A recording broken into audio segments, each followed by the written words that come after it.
So as Mara said, we are going to begin a series today on God's names. I really feel humbled by the study that I did in preparation for our time together. And I approach this topic with just sort of great humility and reverence for Jewish tradition and for spirituality. And I just ask that of all of us.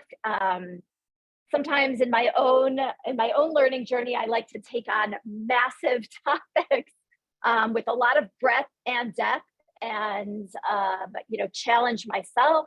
And I ask that we all be mindful of the copious amount of information and analysis that goes into this kind of topic, and we all approach it with kindness and humility to each other, kind of honoring each other's approach and what resonates for each of us.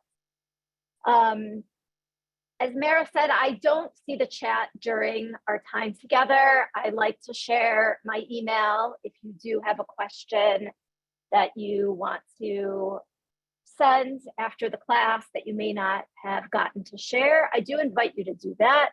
My email is abby@explorejewish.com, explorejewish.com. And again, you're welcome to email me. We will, per usual, if you've studied with me before, you know that I like to share some information and then pause for your questions and reflections and have a little bit of a discussion. And that will be the format today also. I think there's a couple things that I want to say about methodologically how we're approaching this topic of God's names. And I actually want to quote a scholar whose name is Mark Brettler. I happened to hear him recording of his recently, something about how we study the Bible. I don't quite remember the title. It was excellent. He's an excellent, really just amazing scholar and mensch, a wonderful person. And he talked about two arms to Torah study that I want to share with you in my own words to some extent. Oh, okay. So I just did just the poor audio. So let me check in about that before I move on. Mara, can you hear me okay? I can, but I've seen a few comments on this. I know your AirPods are in, and yeah. Is it possible to try something else? Yep. Yeah. So if everyone gives me a minute, I will plug in. Okay. Thank you. Okay. Good to know. I did see those. Okay, so everyone I'll ask for your patience as I untangle a cord and as I plug in. I'm sure that will be better.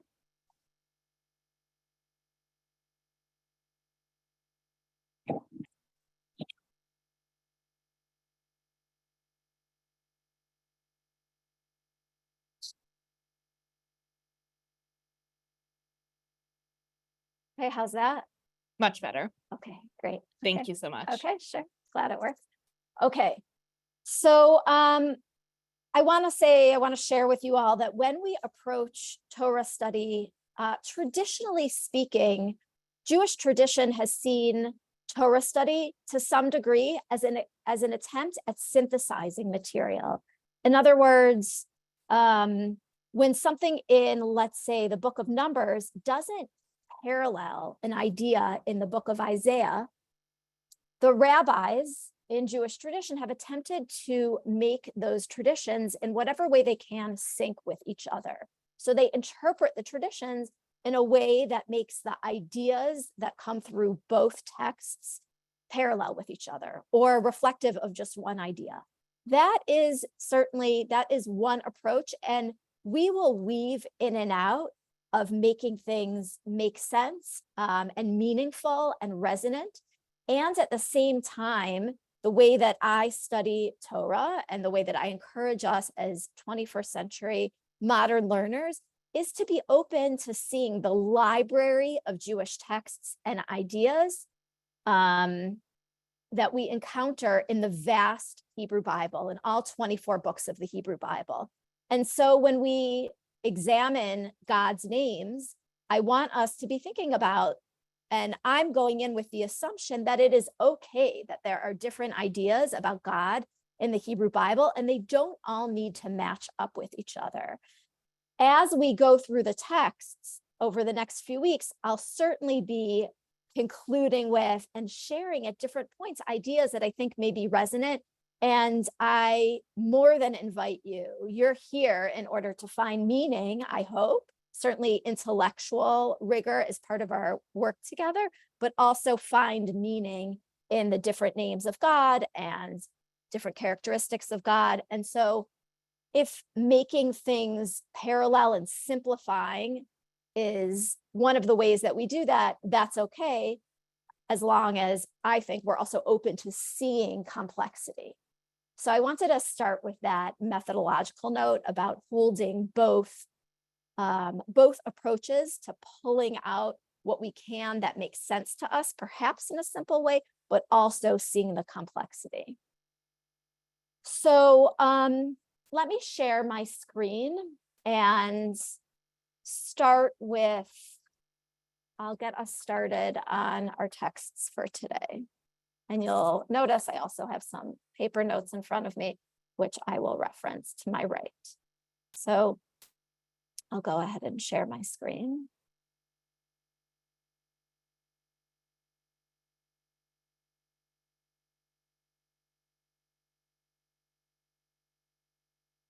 Abby, great. It's working.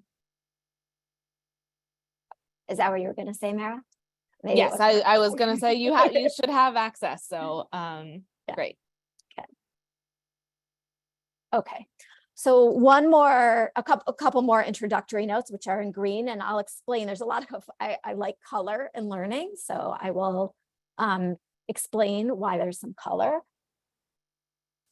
So studying God's name is tricky for a number of reasons. One is that in Jewish tradition, we traditionally have not said God's tetragrammaton name, the 4 letters that are in English spelled YHVH or YHWH. I do say those in study. When I go to synagogue, like I usually say Adonai, which means my master, which has become a nickname for God.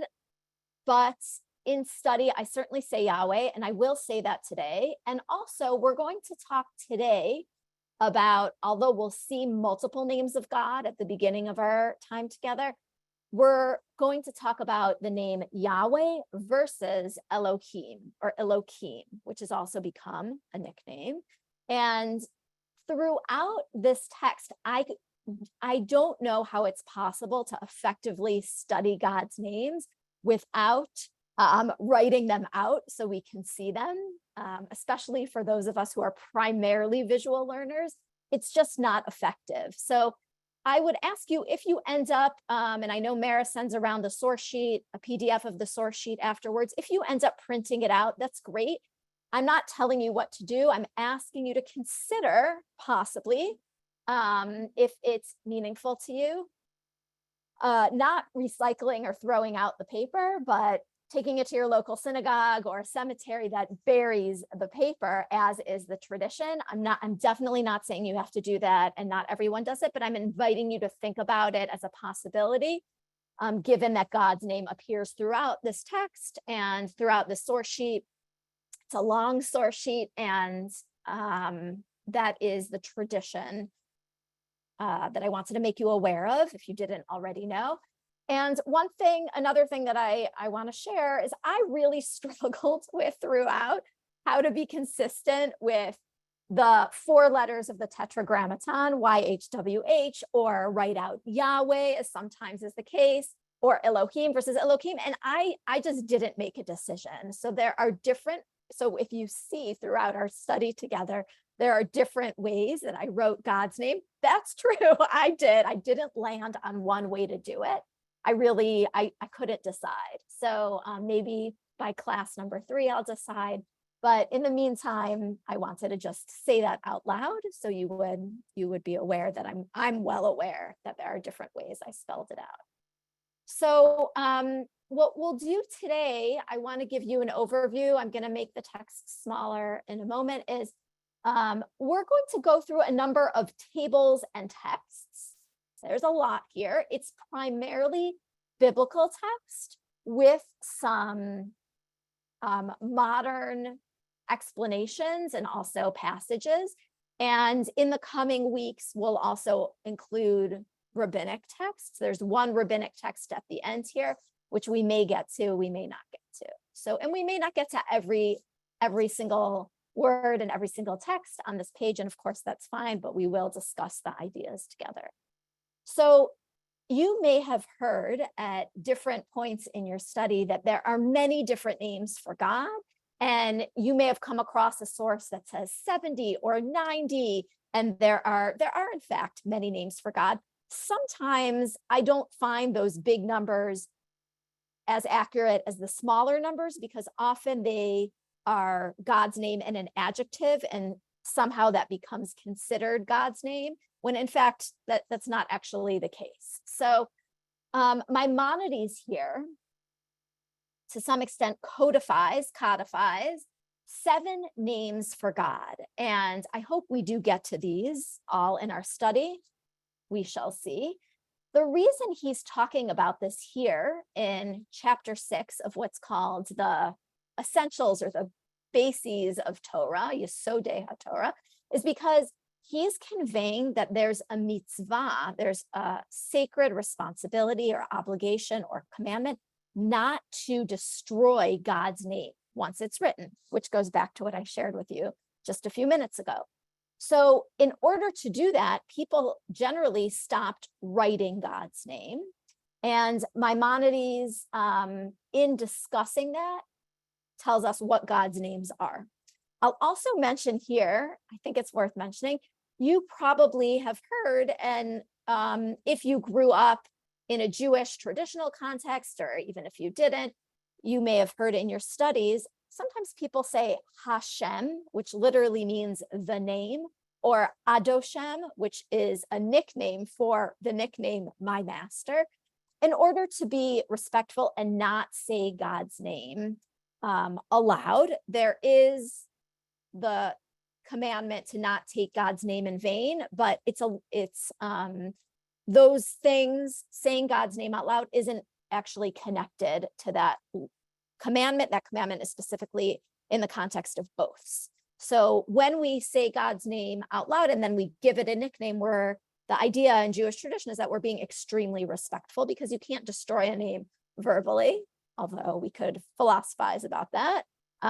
But here, the context of God's names, and we will say them out loud today for the purpose of our study, is the actual names of God.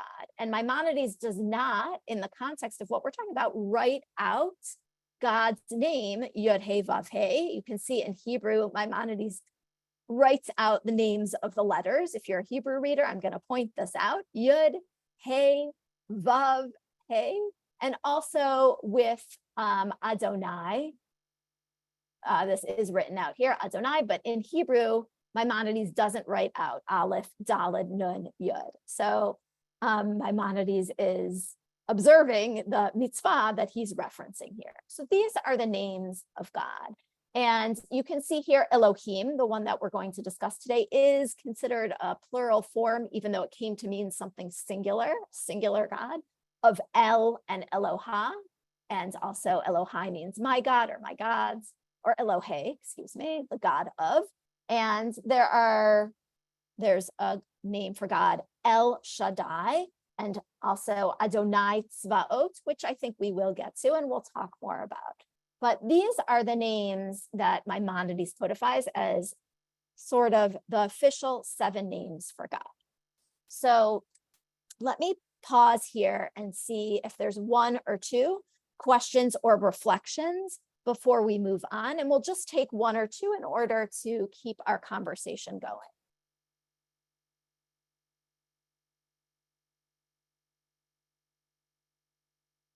Okay, and if there's not, that's totally fine. Just a few reflections in the chat.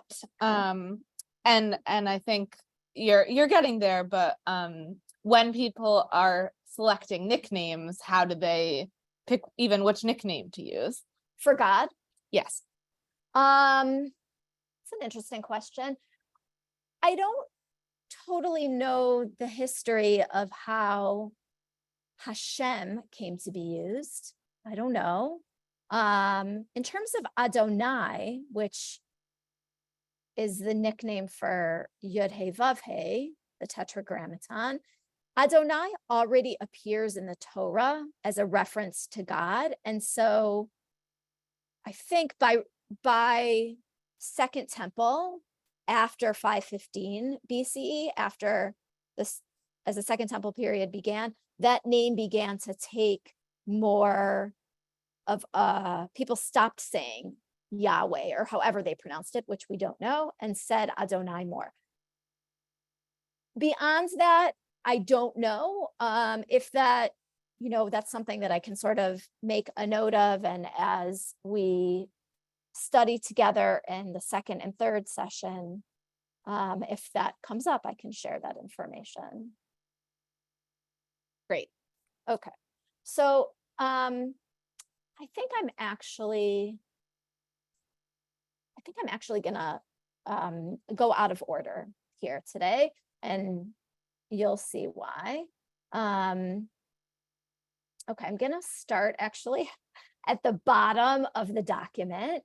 So I'm actually gonna start with the rabbinic text, which is really interesting, and I'm gonna go ahead and just make this a little bit darker. Okay.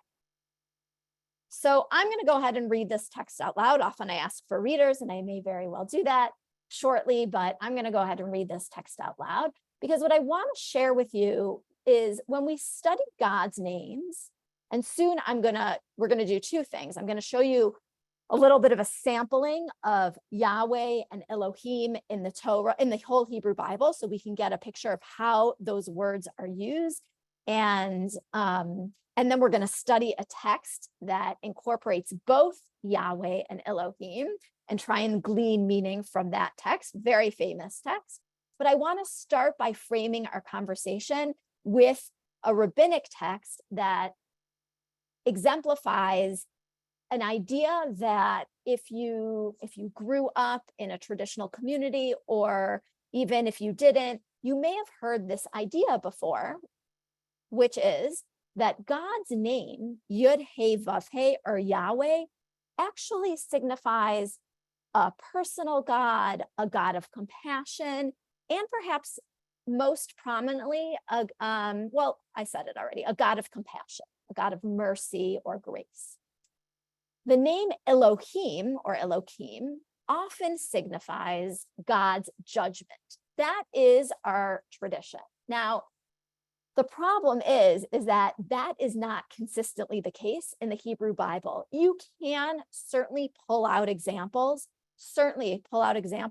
of cases where Yahweh signifies a compassionate God, a more personal God, and Elohim, a more distant or judgmental God. And I'll tell you about those in a moment, but it is not the case all around. So we're going to read this text together and see how the ancient rabbis in about the year 500 not only express this general dichotomy, Yahweh compassion, Elohim judgment, but also find a way to explain what happens when a text doesn't fit into that paradigm. So I'm going to read the text and then we'll talk a little bit further. So Genesis Rabbah says, and Genesis Rabbah is an expansion, a midrashic analysis, a narrative and interpretive collection of texts on Genesis. Rabbah means great, and this is from Genesis Rabbah. Rabbi Samuel, son of Nachman, said, "Woe to the evil ones who cause God's attribute of mercy to change to an attribute of justice." In any place that Hashem or Yahweh is mentioned, the name signifies mercy or compassion, as is the case in the 13 attributes of God, mentioned in Exodus 34 and in other places in the Torah.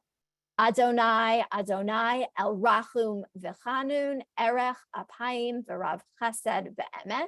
Yahweh, Yahweh, God of mercy and grace, slow to anger and abounding in love and kindness, or loving kindness, and truth. That's something that if you've ever been to a high holiday service, you've heard it in the book of Jonah.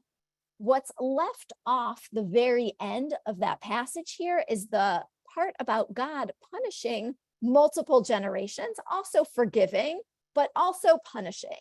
So when God's name, Yahweh, is used here, yes, there are all these attributes related to compassion.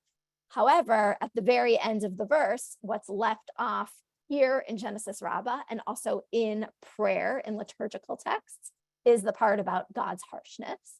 So nevertheless, the rabbis go on and they're about to give us a little bit of a different kind of example. And I'll explain, I'll read, and then I'll explain.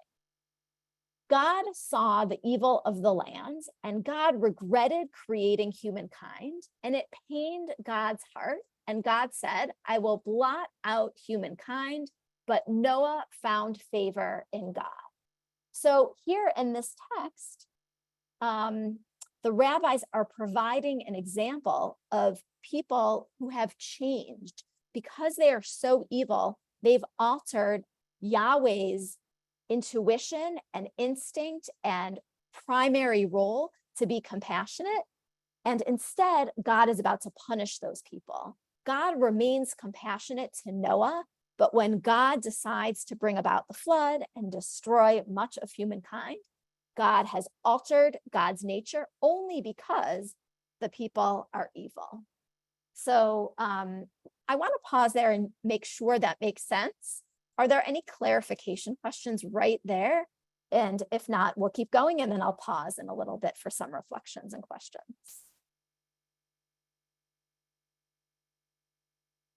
I'm not seeing any clarification Okay. questions. Okay, thank you. Okay, so let's read a little bit more. The rabbis continue and say, fortunate are the righteous people who are able to change God's judgment to mercy. In any place that Elohim or Elohim is typically said, this is in the context of God's judgment. But this is not the case when righteous people change God's mind. And there are a lot of verses that follow that show you the way that Elohim or Elohim is used in a harsh way, but they're examples of people, or excuse me, in a compassionate way, but they're examples of people who have won God over. And Elohim becomes compassionate rather than a judgmental God. So here are some of the verses. Do not curse Elohim. Okay, that's actually an example. That's a pretty simple example of God, what God could do if you do curse God. But moving on, before God's judge, you will bring this matter. God, and that also doesn't fit the exceptions to the rule. Now we have some exceptions to the rule. God heard Leah. So there are examples of God hearing a barren woman who is trying to have children. And you'd think that Yahweh or Yod-Heh-Vav-Heh would be part of, would be the name of God used in that kind of verse, but it's not true. In this case, we have Elohim, God heard Leah because Leah was righteous. And moving on, God heard their cries. God heard the cries of the Israelites early in Exodus because they were righteous. Elohim, a judgmental God, heard their cries, a harsh God. God remembered Noah in Genesis 8. God acknowledges Noah's righteousness, and God remembers and acknowledges Noah and stops the flood and soon allows Noah to come out of the ark and begin humankind anew. So the rabbis are doing two things. They're saying, generally speaking, when we have the name for God, Yahweh, it is generally signifying the compassionate God. Elohim signifies the harsher kind of God. But when you see a reversal of that pattern, it's usually because the rabbis are trying to say it's usually because somebody has either alienated God or won God over with their righteousness.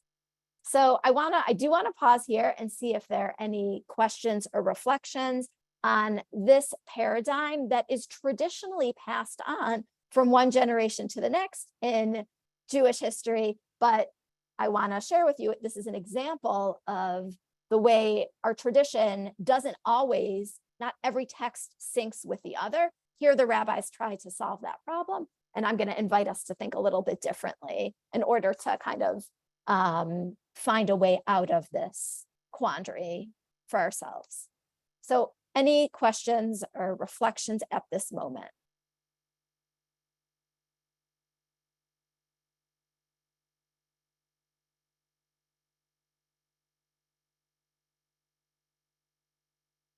I'm Okay. looking through lots of the questions, and they can really go in a bunch of different directions. So I don't want to have undue influence on which I read out loud. Okay. But Jim was saying, when we're thinking about names of God, are humans influencing God's nature or his actions? I'm going to say, through what we call God. Mm-hmm. Okay, so that's an interesting question. It seems like humans, I would say within the philosophical tradition, it seems like humans are influencing God's actions. I would say that it probably in Jewish tradition, it may be fair to say that humans can't necessarily influence God's nature, but can certainly influence God's actions. One of the things I'm thinking about is in Kabbalistic tradition, which is definitely not my area of expertise, but the idea that we can, by doing mitzvot, by fulfilling obligations, we can create a tikkun. We can bring the masculine and the feminine and other attributes of God back to a sense of whole, and thereby ultimately bring about the redemption, the ultimate redemption. So I think there is a sense of we are able to influence God's actions, not as much God's nature. That's what I would say.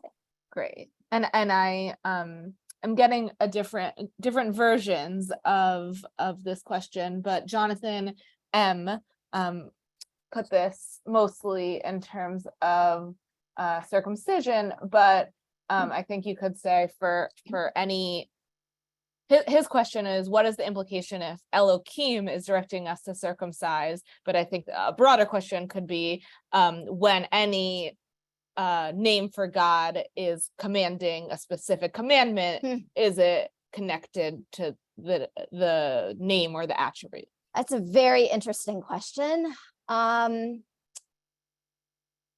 I would say there may be interpretations related to specific mitzvot if a specific name of God is being used. I haven't seen that. It doesn't mean they don't exist. And this is where I'll land eventually, which is that it almost, in the end, in some ways, for actions, certainly, I don't think it matters which name of God is being used. I would land more in a place of it matters more so for our spiritual lives and how we think of the divinity or a higher power in our lives, but not as much for our actions. But again, if I do see something, it's a very interesting question. If I do see something in the coming weeks, I can go ahead and bring that to our classes. And lastly, I know there's so much text and we can keep moving, but I'm seeing a few comments in the chat that, in our modern era, certain names for God evoke not Jewish traditions. And so can you speak to that? Someone was saying, Yahweh can feel Christian and messianic. Yeah, I mean, I think we're not, I would say there's different ways that I could answer that. I would say traditionally in Jewish study, outside of academic circles, traditionally, we don't say Yahweh. The first time I saw Yahweh, I don't know if I should date myself, but it was many years ago when I began my graduate studies, and someone gave me as a gift the Everett Fox translation of the Torah, which I use to this day. It is now online on Sepharia, and Everett Fox was the first person I saw to write out God's name, YHWH, in order to present a more accurate English translation of the text and to give us a more nuanced sense of when Yahweh is being used versus other names of God. So for me, I really appreciate that. It may feel strange to some people. It feels strange to me in some ways, but as I shared with you at the beginning, I don't see how we could as effectively do this kind of study without being able to say God's names. And again, if you go to a synagogue, or if you go to a more traditional Jewish text study, or if you go to a more traditional Jewish home, I would say, it's not a good idea. It would feel strange to people and wrong to people to say God's name. But in an open study context, especially with this topic, I say God's names, and I think you should certainly do what's comfortable for you. Thank you for speaking to that. Okay, so what I want to show you now, and I'm going to make this bigger. I made it a little bit small to keep it on one page as much as I could, but I want to share with you just a sampling, and I'll walk you through this. But when we think broadly about God's names in the Hebrew Bible, we definitely do not have a clear paradigm of Yahweh as a compassionate God and Elohim as a harsher God. So here are some examples of, here are some diverse examples. So in the second creation story, and you'll see I did generally throughout color code pink as Yahweh and blue as Elohim, which I think can be helpful to some learners, including myself. So that is the color coding that you see. When there are texts where God is clearly compassionate or very present with humanity, or anthropomorphized more, takes on more human-like characteristics. Often those are cases where Yahweh is being used, like in the second creation story, like in the priestly blessing. In the priestly blessing, which you may be familiar with, I have to say it in Hebrew before I translate it in English. Yivarechecha Adonai v'yishmerecha, may God bless you and protect you. Another line, Ya'er Adonai panav elecha, may God shine or show you may God light up God's face upon you. So in those contexts, Yahweh or Adonai is being used, and God is giving and generous and blessing. And we saw in the rabbinic text earlier where God remembered Leah, and we find the same thing with Sarah and with other women. We already mentioned the 13 attributes of God.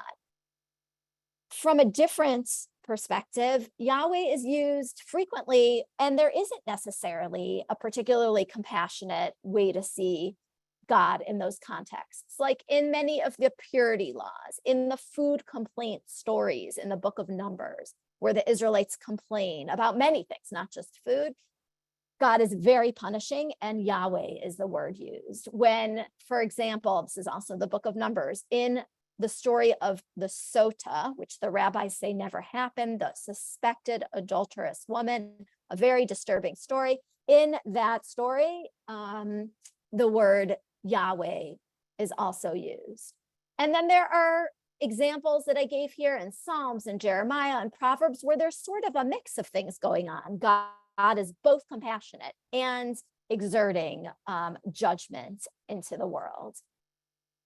In terms of Elohim, which is used much less, there are about 2,000 times that Elohim is used in the Hebrew Bible, whereas there's over 6,000 times where the name Yahweh is used. With the word Elohim, God is in the first creation story, sort of distant and removed from humankind. In the binding of Isaac's story, it's the name of God, very difficult story, is Elohim, with the exception of the messenger that comes down and tells Abraham, don't do it. That messenger is a malach Hashem, or a malach Adonai, an angel or a messenger of Yahweh. In Kohelet, or Ecclesiastes, one of my favorite books, fascinating book, there's a sense of despondency or hopelessness. Elohim or Elohim is used throughout. On the other hand, the narrator acknowledges that there are many things that are a gift from God, and the narrator uses the phrase matat Elohim. There are psalms that are both a mix. Some psalms where God is compassionate and Yahweh is used. Some psalms where God is compassionate and Elohim is used. So again, there's really, if you look for the diversity in the Hebrew Bible, you can certainly find it. There are ways that you can pull out some strands where you can see, okay, in some circumstances, God is compassionate and the name Yahweh is being used, but it's not across the board. I want us to shift gears and read one of the most famous texts together where people are trying to understand, Moses and then the rest of us are trying to understand what is God's name and what does Yahweh actually mean? And that's going to bring us into the second part of our time together, where we will talk about different possibilities for the meaning of Yahweh and Elohim and the ways in which those can have contemporary meaning for us. So I will ask someone to read verses 1 through 10. So would someone unmute and be a reader for verses 1 through 10? So right now we do have we don't have the ability to just unmute, but if someone raises their hand, I'll be able to call on them. Great. And I would very much appreciate if someone uses their Zoom function so I can see you a little bit easier.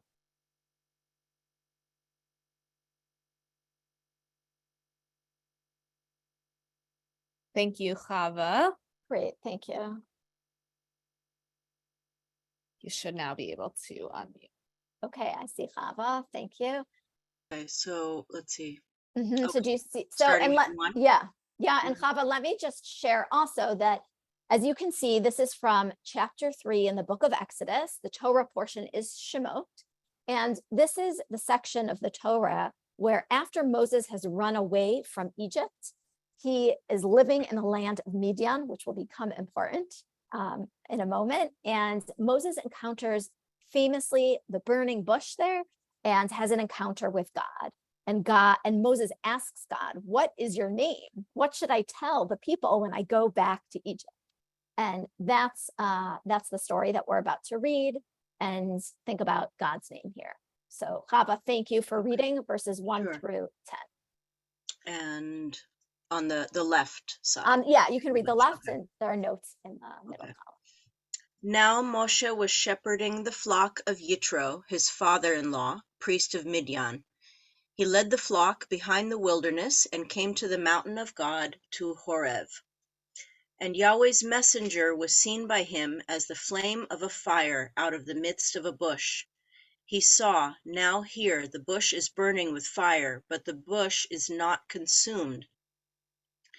Moshe said, now let me turn aside, that I may see this great sight. For what reason does the bush not burn up? Yahweh said that he turned aside to see. So God called to him out of the midst of the bush. He said, Moshe, Moshe. He said, here I am. He said, do not come near to here. Put off your sandal from your foot, for the place on which you stand, it is holy ground. And he said, I am the God, Elohai, of your father, the God, Elohai, of Avraham, the God, Elohai, of Yitzhak, and the God, Elohai, of Yaakov. Moshe concealed his face, for he was afraid to gaze upon God. Now Yahweh said, I have marked well the plight of my people in Egypt, and have heeded their outcry because of their taskmasters. Yes, I am mindful of their sufferings. So I have come down to rescue it from the hand of Egypt, to bring it up from that land to a land goodly and spacious, to a land flowing with milk and honey, to the place of the Canaanite and the Hittite, of the Amorite and the Perizzite, of the Hivite and the Jebusite. So now, hear, the cry of the children of Israel has come to me, and I have also seen the oppression with which the Egyptians oppress them. So now, go, for I send you to Paro. Bring my people, the children of Israel, out of Egypt. Okay, thank you, Chava. Okay, Chava, if you don't mind, I'm going to ask you to read a little bit more, verses 11 all the way to 15. And I'll ask people to just continue to keep in mind who is God in this story, who is Yahweh, who is Elohim, how do we characterize them? Okay. Moshe said to Elohim, who am I that I should go to Paro, that I should bring the children of Israel out of Egypt? He said, indeed, I will be with you, and this is the sign for you that I myself have sent you. When you have brought the people out of Egypt, you will all serve God by this mountain. Moshe said to God, Elohim, here, I will come to the children of Israel, and I will say to them, the God, Elohai, of your fathers has sent me to you. But they will say to me, what is his name? What shall I say to them? God said to Moshe, Eyeh asher eyeh, I will be forever. I will be, however I will be. And he said, thus shall you say to the children of Israel, Eyeh, Yeah, I will, yep, you got it. yeah, You I got will it. be, has sent me to you.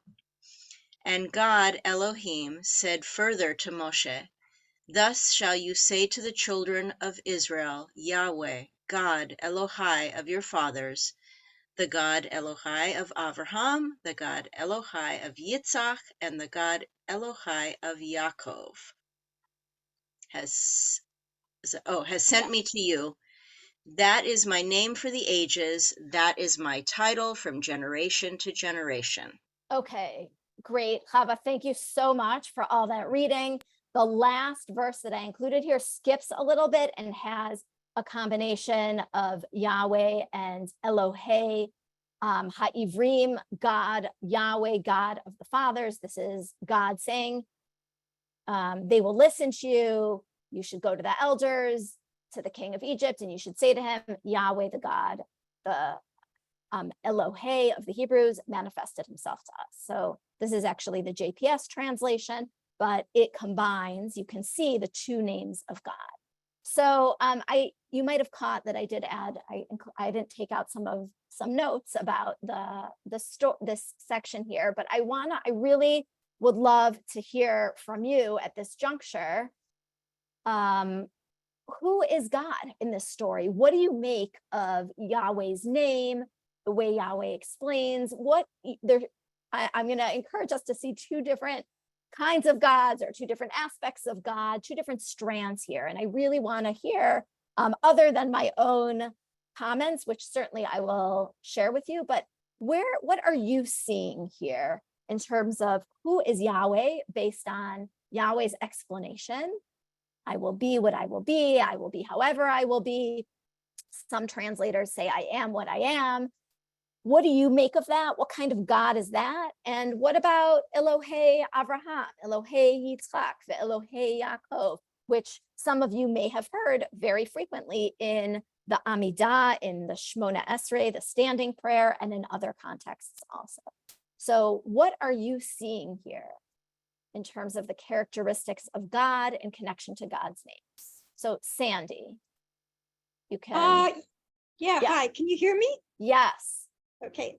Well, for the I will be, however I will be, it just seems quite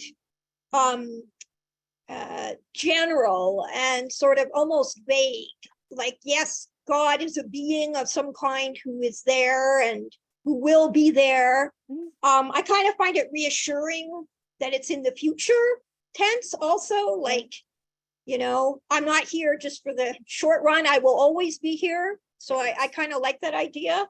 Great. But the other part, God of Abraham, Yitzhak, Yaakov, etc., makes it seem to me to be extremely personal and extremely individual. So that God is maybe not the same and doesn't appear the same way, perhaps, to each individual person. So on the one hand, it seems quite large and almost like vague. And then on the other hand, it seems extremely personal and individual. Great. Okay, Sandy, thank you for getting us started. Beautiful.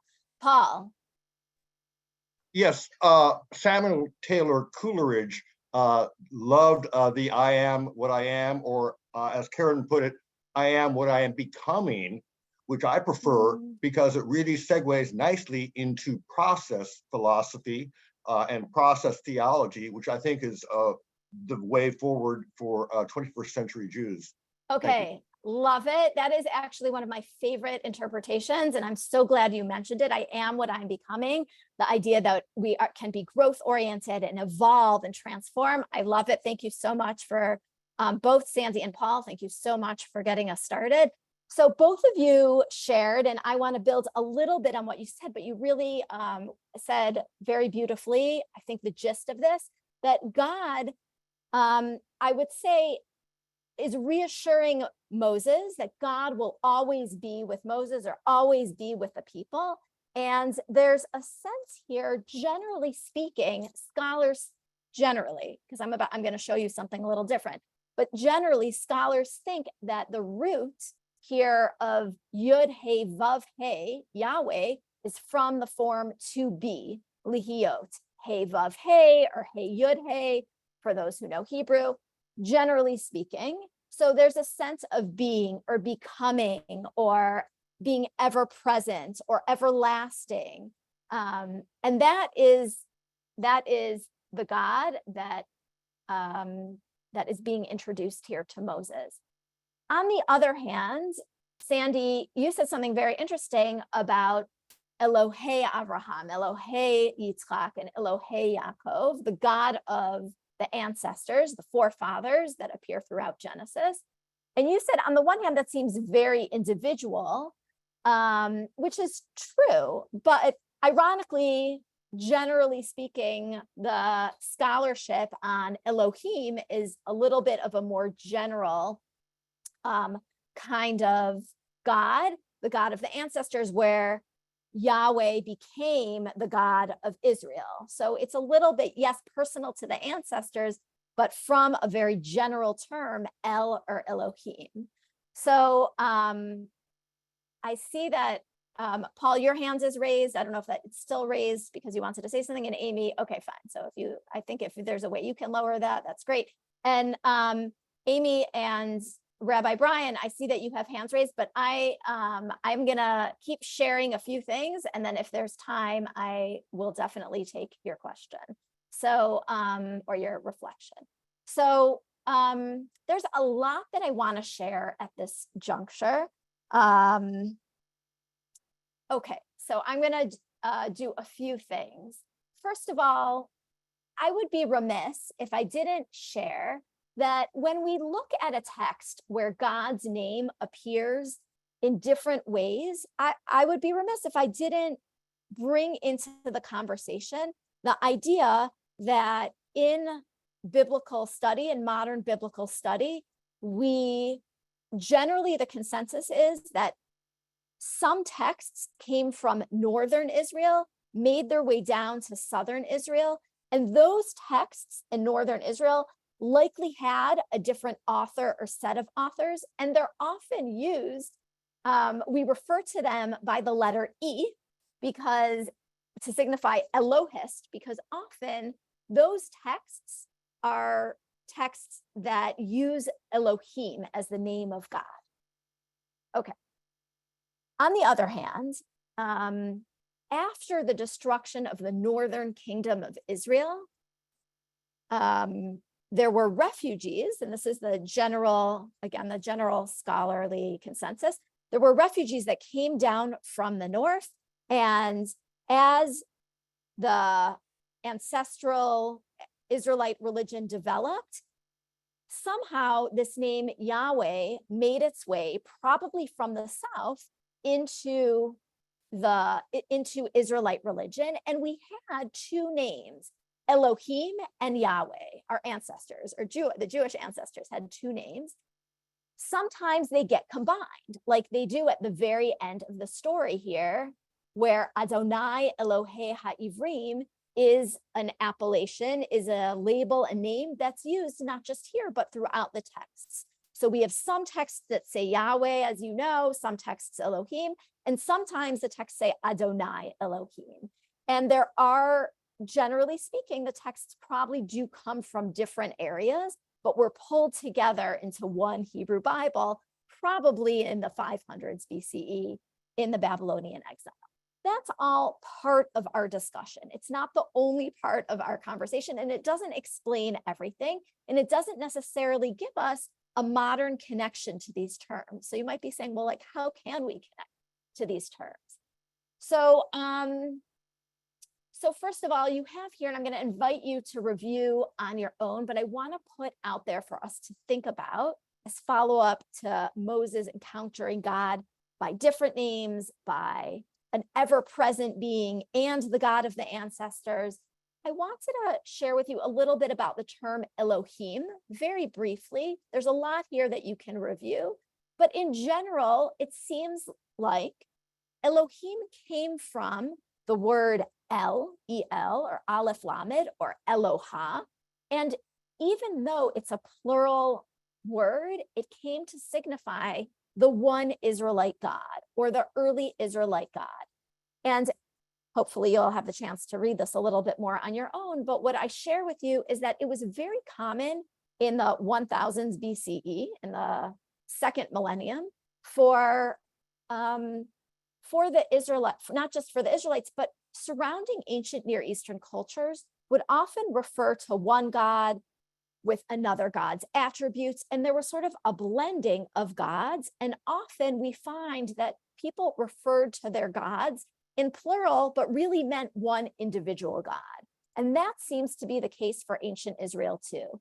El, Eloha, Elohim seems to be from surrounding Canaanite cultures. Linguistically, El, like a name that other cultures used to refer to their gods. And in addition to that, in the same way that surrounding cultures used a plural form of a collective sense of godliness, the Israelites also took that on.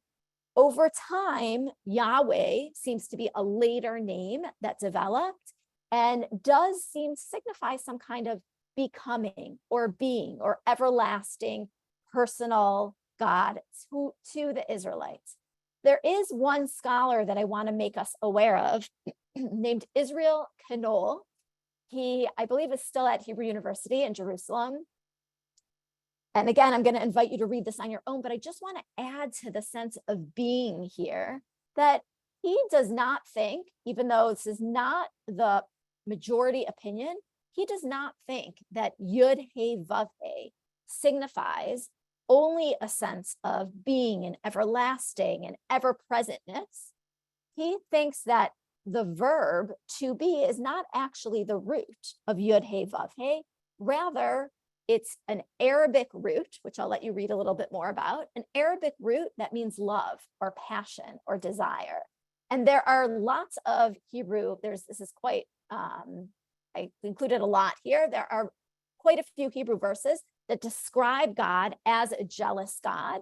And alternatively, we can say that God would also have been a loving God. Throughout the book of Hosea, there are these many beautiful but also troubling verses about the love between God and the Israelites.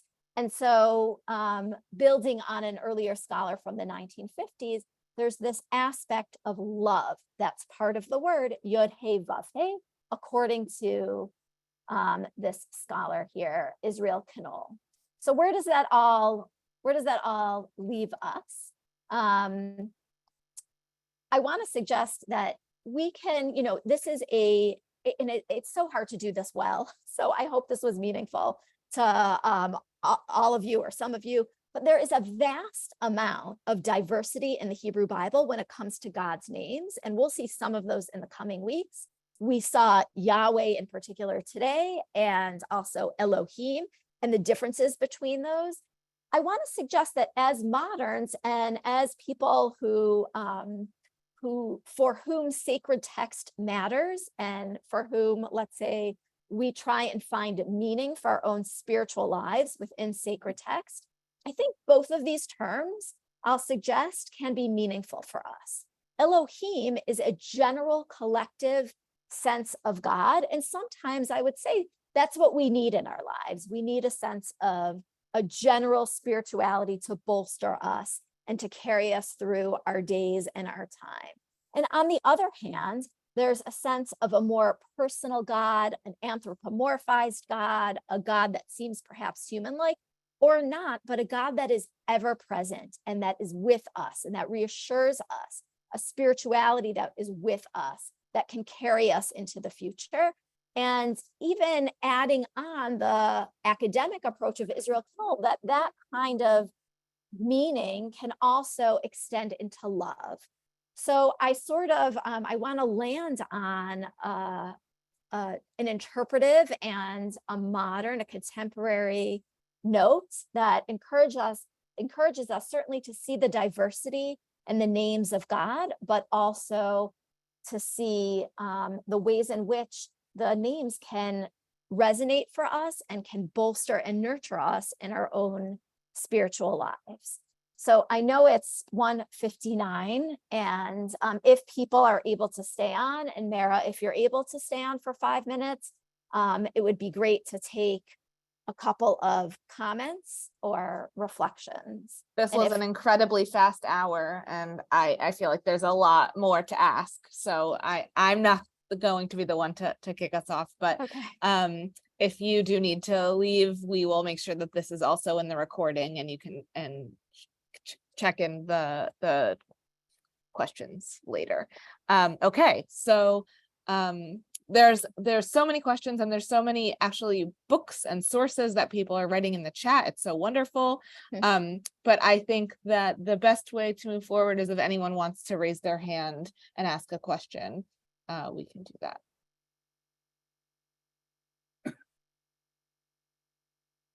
I would be delighted to hear from a few of you. Oh, great. Paul, I see your hands, but I do want to, in my teacher kind of way, I do want to see if there's anybody else who hasn't yet spoken. Thank you for understanding that. Thank you for your nod. Amy, you want to go ahead and jump in there? I have two comments. Thank Okay. you for recognizing me. Sure. The first is, and I might be wrong, but I believe my memory is correct, that it was Jack Miles in God, a Biography, who talks about the God of as relating to the practice of, the idols that people would have, that were their gods. So it was, the God of Amy. These were my personal gods.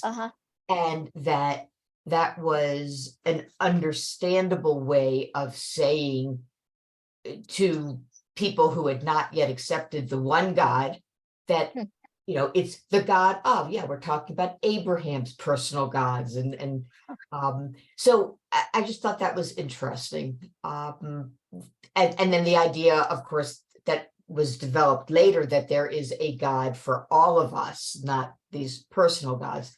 The other thing, and this is too big of a question, but I want to throw it out there, maybe you'll have time to get to it, is if God has said to us that God's name is I am who I am, all these other versions are our versions, and the idea of not writing it or not taking out a letter or disposing of something, it almost has a sense of idolatry attached to it that is disturbing. Wow. Yeah, I hear what you're saying. I will say, just as follow-up to that, the only name we're really not allowed to write is Yud Hey Vav Hey. I mean, we're not really supposed to spell out, traditionally speaking, Adonai either, but like Shaddai, Tzvaot, those we can spell out. I'm thinking out loud here, I guess. Elohim, we're not supposed to spell out. I don't know. I mean, on the one hand, I see what you're saying, and I it's compelling. And on the other hand, traditionally, we're not supposed to write out all of these names here, but I don't know. I would need to think about it. Amy, I don't see you anymore. I lost you, but if you raise your hand, you'll just show up so I can actually see you and responding to you.